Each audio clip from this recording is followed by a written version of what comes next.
अस्सलाम वालेकुम नाजरीन, आप देख रहे हैं चार टीवी और मैं हूं ज़ाहिद जहान। नाजरीन, मैं इस वक्त फैज़ाबाद पुल के ऊपर मौजूद हूं और मेरे अकब में आप देख सकते हैं कि एफसी के जवान, police, Islamabad police, Sindh police, rangers के एहलकार भी खड़े हैं और इस वक्त दोनों तरफ से मुकाबला जारी है। आवाम की तरफ से पथराव हो रहा है और जो एहलकार इस तरफ खड़े हैं जवान, वो भी शेल फायर कर रहे हैं और हज़ारों की तादाद में शेल अब तक फायर हो चुके हैं। शाम 4 बजे से ये जो वक्फे से शेलिंग हो रही है, उस तरफ कारकुनान पे शेलिंग होती है, वो पीछे जाते हैं, फिर जब शेलिंग का असर कम होता है वापस आते हैं, फिर यहाँ से शेलिंग होती है। लेकिन इस वक्त पूरे मुल्क में, अब मैं देख रहा था सिंध में लोग निकले, शाहराह फैसल पे हवाई फायरिंग भी की है पुलिस ने और इस वक्त मुल्क कशीदगी की तरफ जा रहा है। इमरान खान के खिताब का इंतज़ार है कि वो 6 बजे खिताब में क्या ऐसे ऐलानात करते हैं जिससे उनके कारकुनान को आगे की पॉलिसी का पता चलता है। लेकिन इस वक्त लीडरलेस लोग निकले और ये सबसे ख़तरनाक बात है। लीडरलेस लोग जो होते हैं उनका कोई पता नहीं होता कि कौन उनको लीड कर रहा है और वो कौन उसमें मुश्तइल लोग शामिल होते हैं और कौन उनसे आगे वो कराता है जो मुल्क के मुफाद में नहीं होता। इस वक्त कारकुनान पुरअमन है, इस वक्त वो पीछे वापस चले गए हैं क्योंकि शेलिंग हुई थी और शेलिंग के असरात अभी भी मौजूद है। आप टावल को देख सकते हैं जो मैं गीला किया हुआ है अपने आंखों की हिफाजत के लिए। आप देख सकते हैं, अगर आपको नाजरीन दिखाया, ये एक एडिटर दिखाया, कैमरामैन, जो प्रिजनर वैन है, अब से कुछ देर पहले मगरिब के वक्त यहाँ से कारकुनान को गिरफ़्तार भी किया गया था और उनको अब मुंतकिल किया गया है इस्लामाबाद में मुख्तलिफ़ जगहों पे। अब बात यह कि कारकुनान कब तक यहाँ पे खड़े रहेंगे। देखिए, कल रात 12 बजे तक वो यहाँ पे थे, फैज़ाबाद के मुकाम पे यही तरह आंग मचूली हो रही थी और आंसू गैस और पथराव हो रहा था। लेकिन अब बात यह है कि कारकुनान बड़ी तादाद में है। इधर आमिर कियानी भी मौजूद है, शेख राशिद हफीज़ भी मौजूद है जो PTI की तरफ से MNA है। लेकिन अब जब कारकुनान को पॉलिसी स्टेटमेंट आएगा इमरान खान की तरफ से, वो आगे बढ़ेंगे, उन्होंने जो भी फ़ैसला किया है वो पब्लिक के सामने आ जाएगा।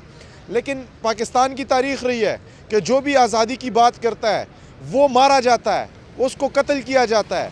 देखिए, पाकिस्तान की तारीख़ में आप लियाकत अली ख़ान को उठा लें, उनको मारा गया है, इसी पिंडी में मारा गया है, दूर नहीं है, 5 से 6 किलोमीटर दूरी पे उनको मारा गया था और उनको अभी तक उनके जो कातिल है उनको नहीं पकड़ा गया। उनके कातिल का नाम भी आज तक सामने नहीं आया। फिर जुल्फ़िकार अली भुट्टो को जिस तरह अदालतों ने मारा, अदालत खुद कहती है कि हमसे ज़बरदस्ती फ़ैसला करवाया गया, उनके कातिल आज तक नहीं पकड़े गए।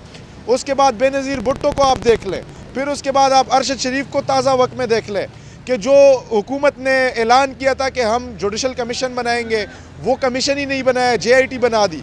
फिर जब जुडिशल कमीशन बना भी दिया मीडिया की तनकीद के बावजूद, तो उसको भी रिटायर्ड जज के नाम कर दिया कि रिटायर्ड जज इसकी तहकीकात करेगा।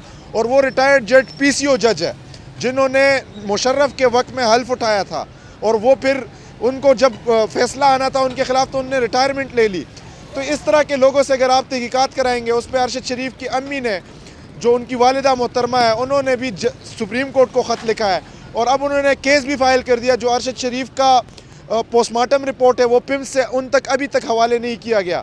इससे आप अंदाज़ा लगा सकते हैं कि इस वक्त मुल्क किन के हाथों में है। इमरान खान ने 3 लोगों को नामज़द किया है कि मुझ पर जो हमला हुआ है, जो कातिलाना हमला हुआ है, ये 3 लोगों ने किया। एक वज़ीर आज़म शहबाज शरीफ, एक वज़ीर दाखिला राना सनाउल्लाह और तीसरा DGC जो इंटरनल विंग है ISI का, उसके DG है फैसल नसीर, मेजर जनरल फैसल नसीर। उन्होंने, इन तीनों ने मुझ पे ये मुबैना तौर पे हमला किया है और इनको FIR में नामज़द किया जाए।